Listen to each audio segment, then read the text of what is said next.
Olá, pessoal! Aqui é Júlia da Biblioteca da Engenharia e a gente traz mais um pequeno tutorial para vocês. Hoje o assunto são notas de referência. Notas de referência são um outro jeito de apresentar citações que são bastante comuns nas áreas de ciências sociais, história, direito. Em algumas outras áreas não são tão utilizadas, mas podem vir a ser. Como acontecem alguns erros muito frequentes que se repetem quando o pessoal decide utilizar nas notas de referência, a gente faz esse tutorial para evitar que vocês caiam nesses erros, ok? Então, aqui, rapidamente, o sistema de citações que vocês estão mais acostumados é o autor-data, que a cada vez que se faz uma citação, se nomeia, se faz uma chamada de citação composta por nome do autor e ano, às vezes, nesse caso aqui, como o ano está fora do parêntese, como o autor está fora do parêntese, é apenas ano, certo? Mas essa é a que provavelmente vocês estão mais acostumados. Mas vamos lá a apresentação das notas de referência. Qual é a ideia delas? A ideia é que o texto de vocês não fique tão poluído, com tantos parênteses, com nomes, anos e páginas. Então a ideia é que fique uma coisa mais limpa, com esses pequenos números sobrescritos ao lado de cada citação. Tá? O que acontece, gente? Se houver confusão com o uso dessas expressões latinas, as expressões latinas elas andam juntamente com o sistema de notas de referência. Se fizer alguma confusão com o uso delas, essa ideia de facilitar, de deixar mais limpo, ela vai ser anulada pela questão do erro, né? Pela confusão, porque quem lê não vai entender nada. Então, assim, gente, essas aqui são as expressões, tem algumas outras, eu vou falar para vocês das mais comuns, tá? Mas o que é importantíssimo que vocês saibam sobre as notas de referência, tá? Que seriam os rodapés. Que as notas de referência, elas são feitas para serem utilizadas num universo de uma página, no máximo 2 páginas, no caso de páginas confrontantes, ou seja, aquelas páginas uma em frente à outra.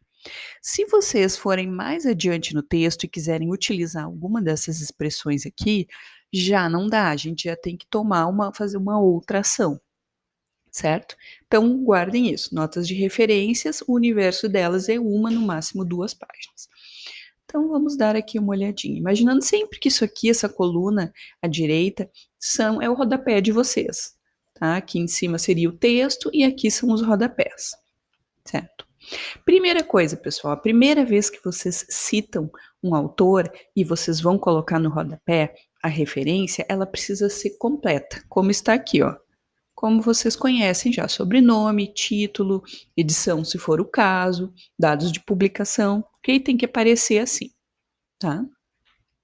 Primeira expressão latina, ibidem, que significa do mesmo autor na mesma obra, e só pode ser usado para notas contíguas, uma logo em seguida da outra, como está aqui, ó, A1 e A2, não pode ter nenhuma outra nota entre elas, certo?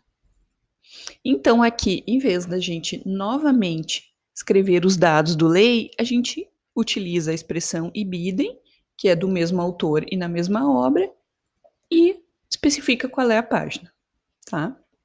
Se por acaso em outra página a gente voltar a citar o lei, a gente não pode, primeiro que tudo, não podemos usar o ibidem. Segundo, a gente precisa colocar a referência dele, mas podemos colocar a referência de forma resumida, representada por sobrenome, ano e página, ok? E aí sim voltar a usar o ibidem, se for o caso, tá? A próxima nota, aliás, perdão, desculpe, a próxima expressão é idem. Idem significa que é o mesmo autor, mas em outra obra. Tá? Então a ideia é só substituir o sobrenome de um autor. Tá? Notas contíguas também, não pode ter outra nota entre todas. Então aqui, digamos que a gente utilizou esse autor, Pila, Físico Química 1, tá? Sem nenhuma outra nota entre, partimos para outro livro dele, que é a nota 2, só que é o Físico Química 2, outra obra. De novo Pila, mas outra obra. Aí podemos usar o idem, apenas para substituição do nome. Então, o único papel do idem aqui foi substituir o sobrenome do autor, certo? Então vejam que, por vezes, vocês continuam tendo que escrever bastante coisas, né? Por vezes não vai ser tão prático. Mesma coisa aqui, se voltarem a utilizar o Pila mais adiante, algumas páginas depois, a primeira vez que ele aparece na página precisa ser a referência, mesmo que não completa. Poderia ser nesse formato abreviado.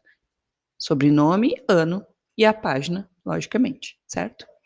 Próxima expressão, opus citatum, na obra citada. Aqui, gente, o uso é parecido, o significado é similar ao do ibidem, só que é quando tem notas intercaladas. Vejam, ó, a gente citou o White, depois citamos o Beer, ou seja, intercalamos e voltamos a citar o White. Aí podemos utilizar o opus citatum e acrescentar a página, tá? Uso similar ao ibidem que está ali acima, certo? Depois nós temos o locus citato, que também é um uso similar ao do ibidem também, mas vocês podem ter notas intercaladas, né? O ibidem é exigido que sejam notas contíguas, o locus citato podem ser notas intercaladas. No caso aqui do nosso exemplo, elas estão contíguas, mas elas poderiam ter outras notas entre elas, tá? E é na mesma página, tá, gente? Lugar citado, tá? Então, a gente citou o Sadico, Elementos de Eletromagnetismo, página 30. Voltamos a citar o Sadico, mesma página. Então, a gente não precisa repetir tudo isso aqui, ó. Sadico, Elementos de Eletromagnetismo, não precisamos repetir. Substituímos, e no caso também não precisamos repetir a página, substituímos por locus citato. Ok? E poderíamos ter uma intercalação aqui, tá? Bom, gente, tem mais expressões latinas, essas aqui eram só para dar uma ideia para vocês e deixar essa mensagem importante de que vocês precisam pensar nessas expressões num pequeno universo de uma ou duas páginas.